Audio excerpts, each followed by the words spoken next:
Well, hi everyone. I am thrilled to be here, and I know I'm between you and cocktails, which I think is a tougher job than before lunch.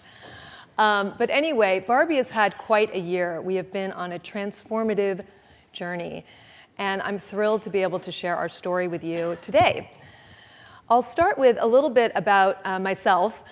I grew up playing with Barbies. I was a child of the 70s, and in between my favorite TV shows, I spent hours on end playing with Barbies in my bedroom. And my doll of choice was Malibu Barbie, featured here. She was a reflection of California and beach culture. And the stories that I created were endless. The adventures that I went on were endless, all without ever leaving my bedroom. And I think that's what the beauty of Barbie is she allows girls to imagine a world of possibilities. Fast forward to today, I have two daughters who also love Barbie, and believe me, they have a lot to play with. And I'm working at Mattel, and I have the opportunity to lead our brand in this sort of turnaround mode. And again, what's important and special for me is, on a personal note and a professional note, I'm all about setting up girls for success, and again, making sure that they can achieve their limitless potential. So a little bit about Mattel. For those of you that don't know, we're the largest toy company in the world, and we were founded in the 40s out of a garage in California. So a similar story to many of the companies here today, and certainly some of the industry leaders in the world of technology. And at the time, this was not about a toy company. This was a creations company. This was a company filled with designers and inventors, architects, and marketers. And their goal was to reinvent play. And it was a quite progressive notion at the time. Two of the founders of Mattel were a husband and wife team featured here, Ruth and Elliot Handler. Ruth was actually the business side of things and ran business, sales, and marketing. And Elliot was the inventor, of course, until Barbie came along. I should also mention that Barbie, Hot Wheels, Fisher-Price, Thomas the Train are all flagship brands that Mattel manufactures. Ruth and Elliot had two children, a daughter, Barbara, and a son, Ken. Literally. And Ruth noticed that Ken had a lot of toys to play with, a lot of action figures that allowed him to imagine himself as a firefighter, a cowboy, an astronaut, a doctor. But her daughter, Barbara, only had baby dolls to play with, which allowed her, of course, to role play being mommy or a mom or a caregiver, which of course is incredibly important, but she didn't have any other alternatives. What she did have, however, were paper dolls. And Ruth would watch her daughter dress and undress her paper dolls and start telling stories and assume different roles depending on the fashion that the paper doll was wearing. So Ruth knew that there was an idea there, and there was an opportunity, though, to make that play experience richer through a physical form. And that was really the genesis of Barbie. So the doll was introduced at a big industry show called Toy Fair in New York City in 1959. Very male-oriented industry, from the sales guys to the retail buyers. And much to Ruth's and Elliot's dismay, the brand was a complete, and the doll was a complete flop. Nobody understood this disruption in the industry. It was very uncomfortable for everybody. Let's face it, this was a womanly doll that had breasts. No one could handle that. But Ruth knew that this doll was intended for girls, and that when girls played with the doll, they didn't see the womanly figure. They saw their future selves. They saw the stories that the doll could unlock. So Ruth knew that she needed to create and get demand with girls. So at the time, again, this is the late 50s, they put all of their finances together and placed a big bet on a new form of communication called television advertising. And they ran the very first Barbie commercial on an incredibly popular children's show, the Mickey Mouse Club. Let's take a look at the first spot. Barbie, you're beautiful. You make me feel my Barbie doll is really real. Barbie's small and so petite. petite. Her clothes and figure look so neat. Her dancing outfit rings the bell. At parties she will cast a spell. Purses, hats, and gloves galore, and all the gadgets gals adore. Barbie dressed for swim and fun is only $3. Her lovely fashions range from $1 to $5. Look for Barbie wherever dolls are sold. Someday I'm gonna be exactly like you. Till then I know just what I'll do. Barbie, beautiful Barbie, I'll make believe that I am you. You can tell it's Mattel. It's swell.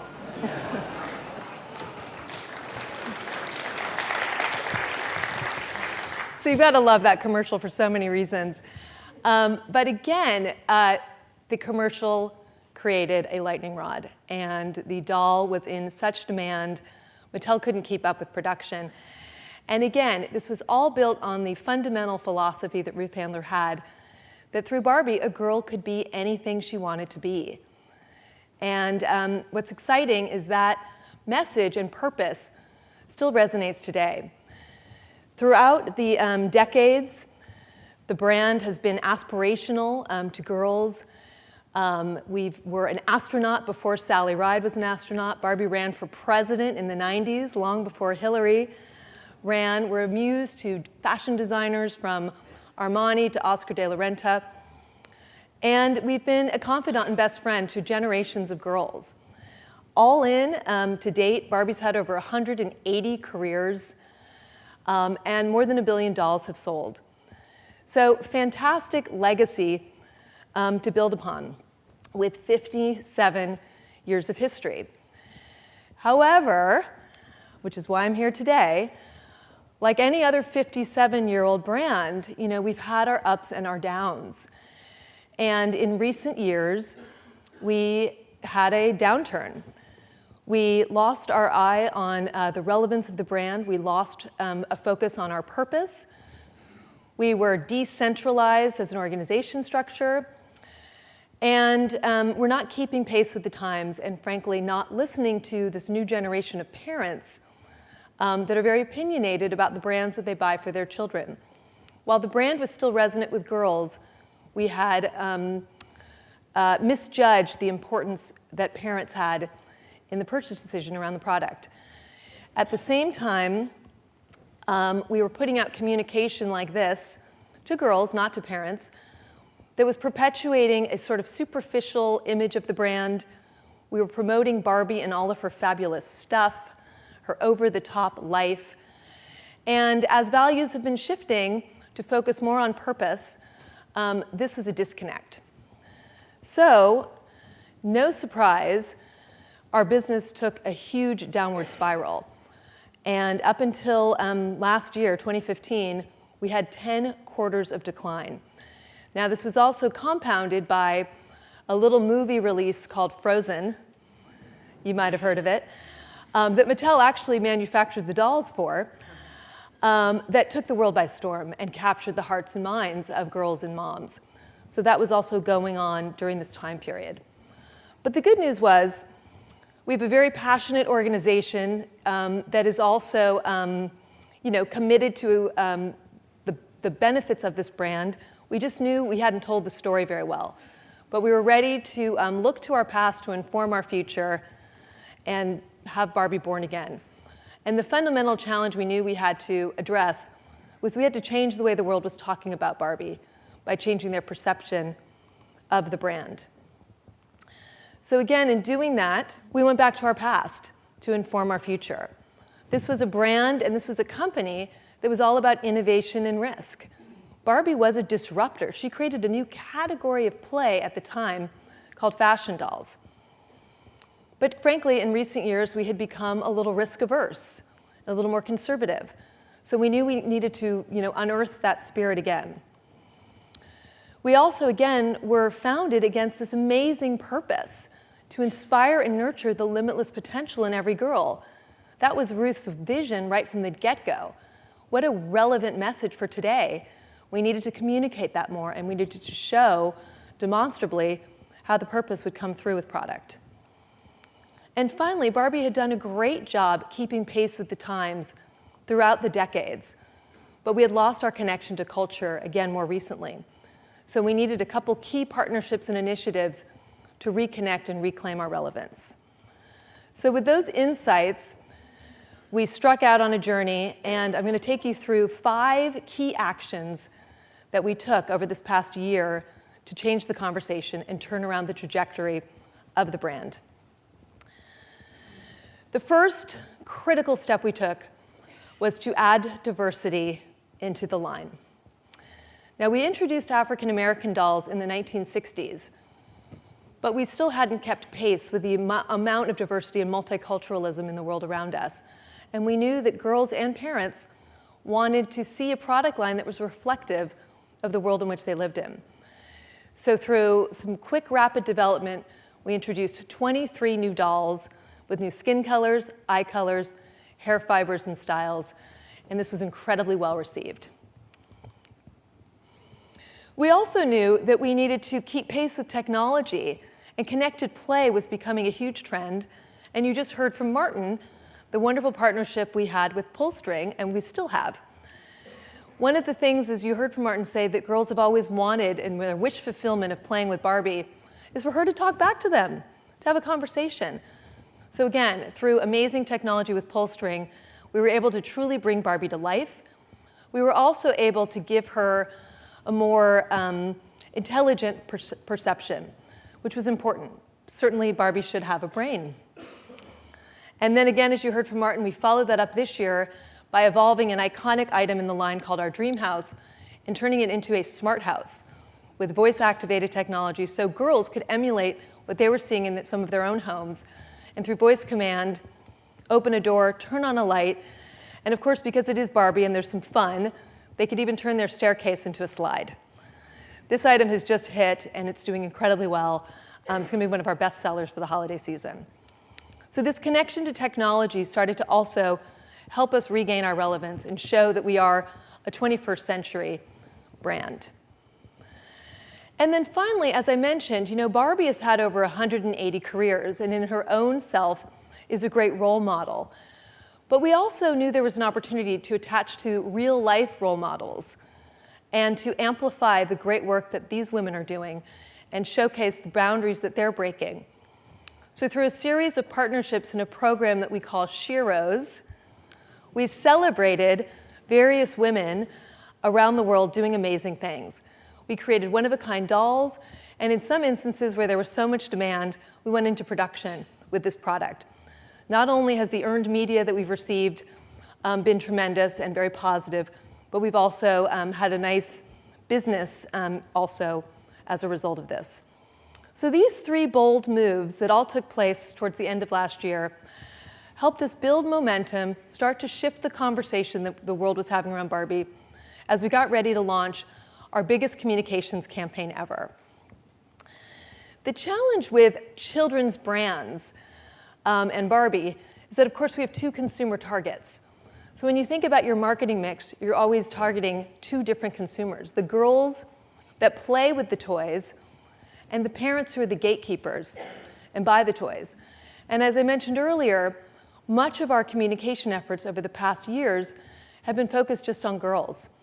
We had forgotten the importance of talking to parents and to moms. More specifically with Barbie, the brand is aging down a bit. Kids are growing out of toys faster than they had been. So the younger the child is, the even more involved a parent is in that purchase decision. And our brand was simply not resonating with millennials. Again, because we had been focusing too much on what Barbie is versus what Barbie inspires and enables.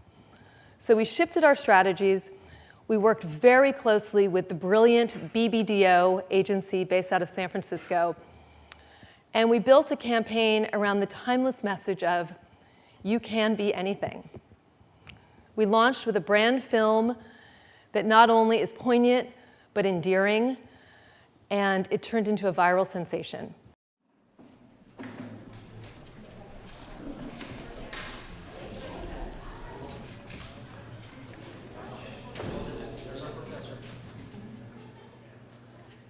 Hello, my name is Gwyneth, and I'll be your professor today. And I will be talking about the brain. Hi. Hello, I'm your veterinarian today. You're kidding. Nope, I'm Dr. Brooklyn. See? Okay, doctor. Oh, here, let me see. Good morning, everyone. I'm your new coach. My name is Maddie. Nice to meet you. I had the most fantastic day in the office. You'll never believe what happened. We got that new business I wanted. You ever seen him fly? Have you seen him what? Fly? No. My cat can fly. Okay. The dog's brain can't think as much as the human's brain because there's no high school for the dog. This is Peter, the Triceratops. Peter is 1 year old. The T-Rex, Sally, is 1,002,252 years old. Knees up like a unicorn.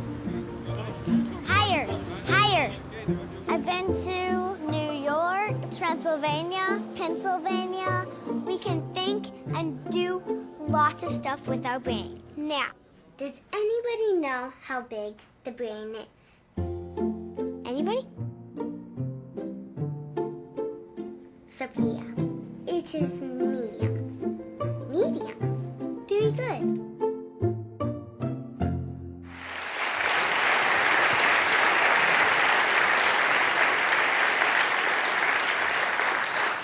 I never get tired of watching that. It was so much fun to film also, just to share all hidden cameras, and so many of those lines from the girls were ad-libbed. So I think that really comes through with that genuine authenticity. Anyway, we launched the film at the end of last year, and it became a viral sensation with 50 million views, hundreds of millions of impressions, and we are honored to have gotten also incredible recognition. We won YouTube Ad of the Year, we've got a Cannes Lion, a Clio Award, and more accolades are coming in. So again, huge example of great collaboration with BBDO, and also focusing on our purpose. We also really started to appreciate the value of mass mattering. Again, today's generation cares about brands that have shared values. They want to not just buy products, but they want to buy in to the products and the brands. And that sort of light switch went off with the team when we started working on this work. So I've talked to you about 4 big, bold moves that we initiated over the past year. But of course, the big sort of elephant in the room was, what about Barbie's body? Her body has been polarizing since the brand was launched. And we knew we had to address this. Again, we are very proud of original Barbie, but we knew we had an opportunity to add body diversity to the line and show again the world that we were listening. We were listening to our consumer. So in addition to a ton of research, a ton of conversations with girls, with moms, we also had to think through the implications of this. We were disrupting our entire system. We have accessories and cars and beds and campers that these new bodies had to fit into. There was an implication to fashion. Barbie prides itself on having good fitting fashions and details. So we had to think that through. So the complexity that was created in our factories, the complexity to our supply chain, to our retailers, to have to start taking different assortments and mixes was tremendous. But our design team and our marketing team persevered because we knew this was the right thing to do. So at the beginning of this year, we introduced 3 new body types to the Barbie line: curvy, petite, and tall. I'm going to show you a quick film that documents the design process as well as girls' first reactions to the dolls. It's important for Barbies to look different. Like the real people in the world. This is radical because we're saying that there isn't this narrow standard of what a beautiful body looks like. When I look at the line now, one is taller than original Barbie, one is more petite, and one is curvier. going to be so much fun for the girls to really pick out dolls that they can relate to and that they connect with. I like them because this one looks like me and this one looks like my mom. This one looks like my friend Non. Her name is Non. They're seeing the differences amongst their friends and family being celebrated. We have to let girls know it doesn't matter what shape you come in, that anything is possible. When I grow up, I want to be a teacher if I have time. I like being a scientist. That makes me feel like I can do anything. This is what our future looks like because this is what the world looks like. It's kind of cool to have people look different. These dolls look like everyone I see walking by at the path of Wonderland.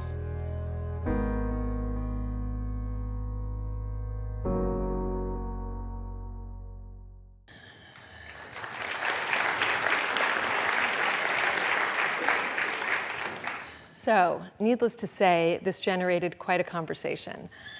And by the way, we had a war room the night before the launch where the team was up all night because we did not know what the reaction was going to be. We did not know if we were doing enough, if we were doing too much. And again, we were gun shy given the polarizing nature of Body. I think the cover of Time magazine captured the sentiment of the team perfectly. Now, can we please stop talking about my body? Again, the whole point is that Barbie is not about her shape. It's about the girl's imagination. And that was something that girls have always understood for 57 years, but many parents have not. Again, the media coverage around the world was explosive and incredibly positive. And all in, we garnered 5 billion media impressions. When this doll has something to say, people listen. We got almost as much exposure as the Olympics, to give you perspective. It was the #1 news story at the time. This was in the end of January. And of course, much relief to the team, much of the conversation, and almost actually all of the conversation, was incredibly positive. We followed this up with a partnership just this November with Glamour magazine, and we honored Ashley Graham as a Glamour Woman of the Year with her own Shiro doll, celebrating the work she's doing around body activism. She is a supermodel that is plus size. She has her own apparel line, and she's been doing a ton of work to get the word out to girls and women about body diversity, how beauty comes in many shapes and sizes, and most importantly, love yourself and believe in yourself. This campaign garnered 1.4 billion impressions, and it was right on the heels of the election in the United States, where you could argue the feminist movement felt like it had taken a hit. This was a quite positive story coming off of that election, and I think something that everyone needed to rally around to show that the girl empowerment movement is alive and well. I couldn't be more proud of the work the team has done to lead the conversation around inclusivity, diversity, and to start to change the perception of this global icon. And what's also very encouraging, of course, is consumers are now voting with their wallets. And after 10 consecutive quarters of decline, we're seeing tremendous results this year. Second quarter was up 23%. Third quarter was up 16%, and we're looking for a great fourth quarter and strong end to the year. So certainly leaning in on diversity, leaning in on inclusivity, leaning in on a message and platform of empowerment and limitless possibilities is resonating, and we all need to do more of it. Not only are girls, moms, media supportive of the brand, but even Wall Street. Barbie is indeed back. I want to thank Contagious magazine for this fantastic honor. To be with all of these esteemed companies is quite a thrill. And again, what I can say to you today is we're on a journey. It's certainly progress, but it's not perfection. We have more work to do. When I look to the future, it is bright. We are transforming a global icon. She is more than a doll. She is a platform for inclusivity, for self-confidence, And ideally, she will be an inspiration for the next generation of girls. With that, I'm going to leave you with a final film that just showcases a little bit more of the work that the team's been up to this year. So thank you.